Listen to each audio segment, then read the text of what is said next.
आप सभी का फिर से एक बार स्वागत है और हम लोग देख रहे हैं रीजनिंग का 5 कदम का सेशन।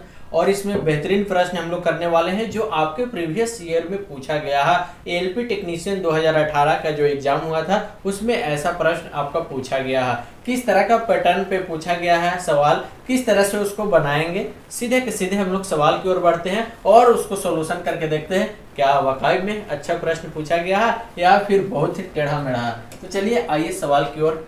दिए गए कोई वाक्य है जी, क्या है वाक्य और निष्कर्ष दिया गया है, यानी कि कथन और निष्कर्ष। क्या है कथन और निष्कर्ष? कथन क्या है? ज्यादातर वकील महिलाएं हैं, कुछ महिलाएं माएँ हैं। क्या है? इस तरह का पैटर्न बनाइए। ज्यादातर वकील, ए वकील है, क्या है? ए वकील है और महिलाएं, ज्यादातर वकील महिलाएं हैं। ज्यादातर है ना, देखिए बना दिए ज्यादातर, आधा भाग से ज्यादा ले लिए। ज्यादातर वकील महिलाएं हैं, कुछ महिलाएं माएँ हैं, यानी कि माँ, कुछ महिलाएं यानी कि कुछ महिला क्या है? माँ है। बन गया। अब निष्कर्ष दिया गया है दो, कुछ माएँ महिलाएं हैं, कुछ माँ महिलाएं हैं, बिल्कुल है ना, कुछ माँ महिलाएं हैं। अब दूसरा, कुछ वकील माएँ हैं, कुछ वकील माएँ हैं, देखिए तो कुछ वकील माएँ हैं, हाँ कुछ वकील माएँ हैं, नहीं, कुछ वकील माएँ हैं तो नहीं है सर, क्योंकि देखिए तो यहाँ से तो कोई बात पता चल नहीं रहा, तो ये क्या हो जाएगा? नहीं, कुछ वकील माएँ नहीं है। अब यहाँ से देखिए, केवल निष्कर्ष 1 अनुसरण करता है, तो बिल्कुल केवल निष्कर्ष 1 अनुसरण करता है, ए इज द करेक्ट आंसर हो जाएगा। इस सवाल का आंसर ए हो जाएगा। बात को समझे? इस तरह से पैटर्न आपको बना लेना है, उसके बाद निष्कर्ष अपने आप निकल जाएगा। कुछ माएँ महिलाएं हैं, तो कुछ माएँ महिलाएं हैं, बिल्कुल इस भाग को ये टच कर रहा है। कुछ वकील माएँ हैं, यहाँ माँ है, यहाँ वकील है, देखिए तो कहीं पे भी टच कर रहा? नहीं कर रहा, तो ये क्या हो जाएगा? गलत हो जाएगा। ऑप्शन 1 सही हो जाएगा, केवल निष्कर्ष 1 अनुसरण करता है। चलिए, इस तरह का सवाल आपके एग्जाम में पूछा गया था और आगे भी ऐसा सवाल आपको देखने को मिल सकता है। दूसरा प्रश्न ये है आपके सामने, कौन से शहर सीधी रेखा पे स्थित है? कौन सा शहर सीधी रेखा पे स्थित है? अब आपके पास ए आपको दिया गया है, अब ए बनाना पड़ेगा, उसके बाद आपको आंसर निकलेगा। तो चलिए बनाते हैं हम लोग। शहर यू शहर भी से 9 किलोमीटर पूर्व की ओर है। चलिए जी, देखिए ये क्या होता है आपका नॉर्थ, ये आपका साउथ होता है, ये ईस्ट और ये आपका क्या होता है वेस्ट। चलिए इस तरह का पैटर्न आपके बना लिए। शहर यू है जो शहर भी से 9 किलोमीटर पूर्व की ओर है। 9 किलोमीटर पूर्व किधर हो जाएगा? इधर हो जाएगा। ये 9 किलोमीटर कौन है? शहर भी से माने शहर भी से, शहर यू है, ये क्या है? यू है, भी से 9 किलोमीटर पूर्व, 9 किलोमीटर पूर्व बन गया। शहर भी से 9 किलोमीटर पूर्व कौन है? यू। अब आगे शहर डब्लू, शहर यू से 5 किलोमीटर दक्षिण की ओर है। शहर डब्लू है जो यू से, यू कहाँ पे है? यहाँ पे है ना, यू कहाँ पे है? यहाँ पे है। और डब्लू शहर 5 किलोमीटर दक्षिण की ओर है। दक्षिण किधर है? नीचे, तो 5 किलोमीटर दक्षिण की ओर है कौन? डब्लू शहर। यहाँ पे डब्लू शहर हो गया। अब आगे शहर एक्स, शहर डब्लू से, यहाँ तो डब्लू है, शहर एक्स शहर डब्लू से 3 किलोमीटर पश्चिम की ओर है। अब बताइए जी, 3 किलोमीटर पश्चिम की ओर है। पश्चिम किधर है? तो पश्चिम इधर है सर। कहाँ? तो शहर एक्स है, क्या है? डब्लू से पश्चिम की ओर शहर एक्स, यानी कि ये 3 किलोमीटर हो गया। कौन हो गया? यहाँ पे एक्स हो गया शहर। अब आगे शहर वाई है, शहर एक्स से 5 किलोमीटर उत्तर की ओर है। उत्तर किधर है? ऊपर। और कौन सा शहर बसा हुआ है? शहर वाई बसा हुआ है 5 किलोमीटर। तो देखिए तो ये 5 यहाँ पे आया था, तो 5 कहाँ पे आएगा? यहाँ पे आएगा। कौन सा शहर है? तो शहर वाई है, शहर वाई। अब ये वाला बच गया। शहर जेड, शहर एक्स से 7 किलोमीटर दक्षिण की ओर है। शहर जेड है जो एक्स से, एक्स कहाँ पे है? यहाँ पे, और एक्स से दक्षिण की ओर यानी कि नीचे 7 किलोमीटर पे, 7 किलोमीटर पे कौन सा शहर? जेड शहर है। अभी पूरा का पूरा आपके पास जो डायग्राम था बन गया डायरेक्शन का। अब सवाल ये है कि कौन सा शहर सीधी रेखा में है। सवाल आपके पास है कि कौन सा शहर सीधी रेखा पे स्थित है। देखिए तो कौन सा शहर सीधी रेखा पे स्थित है? देखिए तो शहर वाई, शहर जेड और शहर वाई, शहर एक्स और जेड। देखिए ये सीधी रेखा में है ना, वाई एक्स जेड, ये शहर सीधी रेखा में स्थित है। ऑप्शन देखिए तो Y Z X, option number B is the correct answer हो जाएगा। इस तरह से अगर आपको बनाने आता है तभी आप इस सवाल का आंसर कर सकते हैं, अन्यथा नहीं कर सकते हैं। आप सबसे पहले समझिए, कॉन्सेप्ट समझिए किस तरह से बन रहा है। शहर यू से शहर भी 9 किलोमीटर पूर्व की ओर है, तो शहर भी से शहर यू 9 किलोमीटर पूर्व, तो पूर्व किधर है देखिए, इसीलिए मैं ये बना देता हूं ताकि हर बच्चा समझ में आ जाए आसानी तरीके से।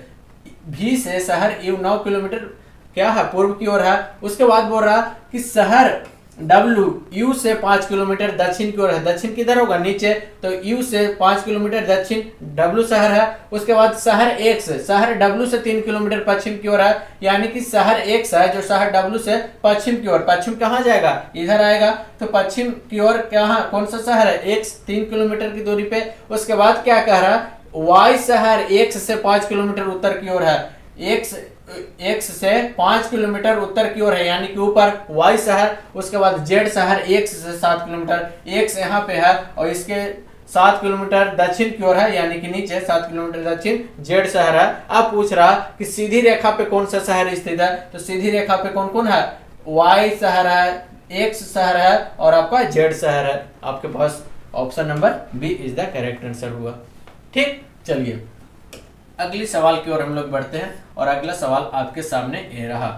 देखिए बहुत ही अच्छा सवाल है, इसको बनाइए। ब्लड एंड रिलेशन से है। एक आदमी एक चित्र को देखकर कहता है वह मेरे ससुर की एकमात्र बेटी की बेटी है।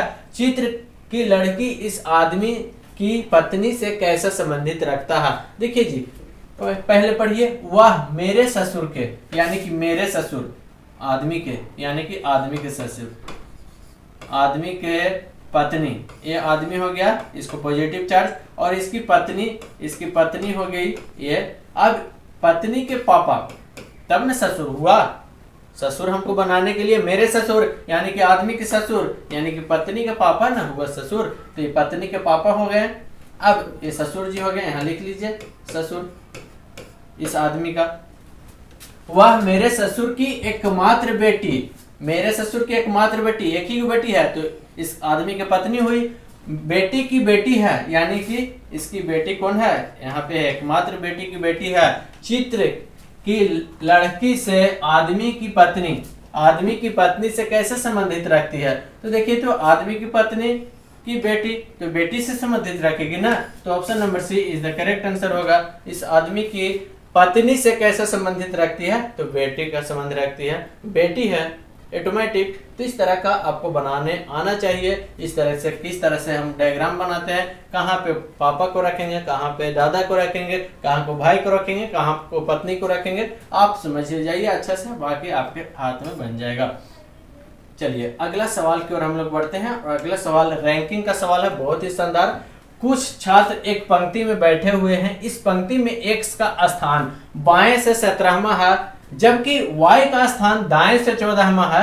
यदि वो दोनों आपस में स्थान परिवर्तित कर लेते हैं तो x का स्थान बाएं से 7वां हो जाता है। तो पंक्ति में कुल कितने छात्र हैं। बहुत ही बेहतरीन, ऐसा सवाल आपको जरूर देखने को मिलेगा। 1-2 सवाल ऐसा आता है और बहुत ही शानदार सवाल रीजनिंग का है। देखिए किस तरह से बनेगा, बस कॉन्सेप्ट को समझना है और उसके बाद अपने आप ऐसा सवाल कर पाइएगा। बहुत ही आसान तरीके से आपको मैं समझाने जा रहा हूँ। कुछ छात्र एक पंक्ति में बैठे हुए हैं, इस पंक्ति में x का स्थान बाएं से, यानी कि एक बाएं हो गया, एक किधर हो गया बाएं, ये बाएं साइड हो गया जी, और एक क्या हो गया आपका दाएं साइड। बात समझ रहे हैं। x का स्थान बाएं से 17वां है, यानी कि बाएं से क्या है 17वां है। किसका, x का स्थान 17 नंबर पे है। जबकि y का स्थान दाहिने से, यानी कि दाएं किधर है, y का स्थान, ये y है, y का स्थान दाएं से क्या है 14वां है, क्या है 14वां है। ठीक है, यदि वो दोनों अपने में स्थान परिवर्तित कर लेते हैं, यानी कि x का स्थान यहाँ से 17 था तो ये अपना स्थान बदल लिया, यानी कि y यहाँ पे आ गया और ये 14 नंबर पे कौन था y, तो x यहाँ पे हो गया, यानी कि अपना स्थान बदल लेता है, चेंज कर लेता है। चेंज करने के बाद x का स्थान बाएं से सतमा हो जाता है। क्या हो जाता है? x का स्थान ये दाएं से इतना है, कहाँ है? दाएं से इतना है, और बाएं से कितना हो जाता है? आपका सतमा हो जाता है। तो पंक्ति में कुल कितने छात्र हैं? अब बताइए जी, हम बताए हैं कुल संख्या बराबर हम बताए हैं ना, दाएं प्लस बाएं -1, इस पे आपको बैठा देना है। तो कुल संख्या बराबर क्या हो जाएगा? आपको कुल संख्या निकालना है। दाएं पे कितना है? दाएं पे आपका 14 है, दाएं पे 14 है। बाएं दिया गया है कि आपका x का स्थान बाएं से सतमा हो जाता है, तो +7 और -1, यानी कि 14 7 21 -1 हो जाएगा, यानी कि आपका पास क्या आ जाएगा? 20 आंसर हो जाएगा। Option number D is the correct answer. इस प्रकार आप बना सकते हैं। ये कुल संख्या बराबर दाएं प्लस बाएं -1। अगर दिया रहता ऊपर नीचे तो कुल संख्या बराबर ऊपर प्लस नीचे -1। अगर दिया रहता प्रारंभ और अंतिम स्थान तो कुल संख्या बराबर प्रारंभ प्लस अंतिम -1। इस तरह से आपको सवाल आता है, तो आप आसानी तरीका से कर सकते हैं। x का स्थान बाएं से दिया था 17 और y का स्थान दाएं से 14 था, आपस में स्थान परिवर्तित कर लेता है, यानी कि y हो जाता है बाएं से 17 और x हो जाता है दाएं से 14। और दिया गया है कि x का स्थान बाएं से क्या है? सतमा हो जाता है। तो बाएं और दाएं तो दे दिया, तो आसानी से कुल संख्या निकाल लेंगे। यहाँ से ये दोनों को जोड़ के एक माइनस कर देना है, कुल संख्या निकल जाएगा। दाएं बाएं दे दिया तो आराम से निकल जाएगा कुल संख्या। अगर कुल संख्या दिया रहेगा, कुल संख्या रहेगा कितना रहता? कुल संख्या 20 कुल संख्या रहता। बाएं दिया रहता क्या? बाएं 7 तो दाएं निकालना है, तो नहीं निकल जाएगा। कुल संख्या बराबर बाएं 7 प्लस दाएं, तो x हो गया -1, तो ये 6 हो गया यहाँ पे, और 6 इधर जाएगा तो क्या आ जाएगा? x बराबर 14, यानी कि दाएं क्या हो जाएगा? 14। इस तरह से आप आसानी तरीका से, ये 3 में कोई 2 दिया रहेगा, एक निकालने के लिए रहेगा, कुल बाएं दाएं आराम से निकल लेगा। ठीक है, इस तरह का कॉन्सेप्ट आप समझिए, बाकी आपके हाथ में है। चलिए एक और प्रश्न बहुत ही शानदार। किसी एक कोड में DOG को 4157 लिखा जाता है, तो मैट को कैसे लिखा जाएगा?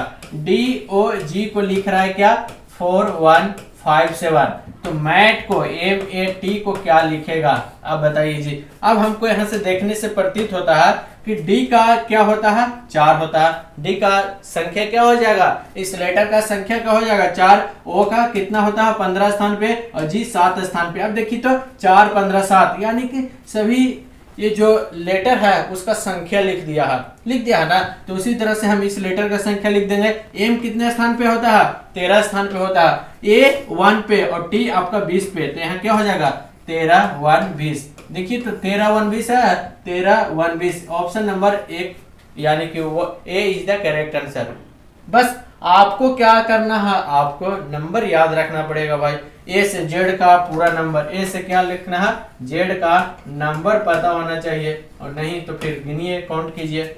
आप जब प्रैक्टिस कीजिएगा तो आसानी तरीके से पता हो जाएगा कि कौन सा लेटर कितने नंबर पे आता है और कौन सा लेटर किसका अपोजिट है। ये दो आपको नंबर और अपोजिट लेटर, क्या अपोजिट लेटर पता होना चाहिए, नंबर और अपोजिट लेटर पता होना चाहिए, ताकि रीजनिंग आपको आसान कर दे। ये दो पता हो जाएगा तो रीजनिंग आपका सीधा का सीधा आसान हो जाएगा।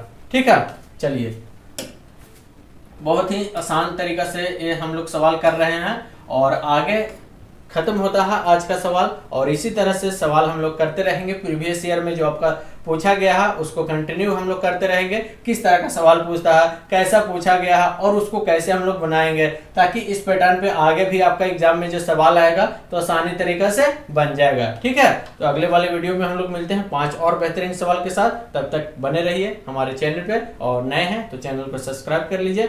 थैंक यू, जय हिंद।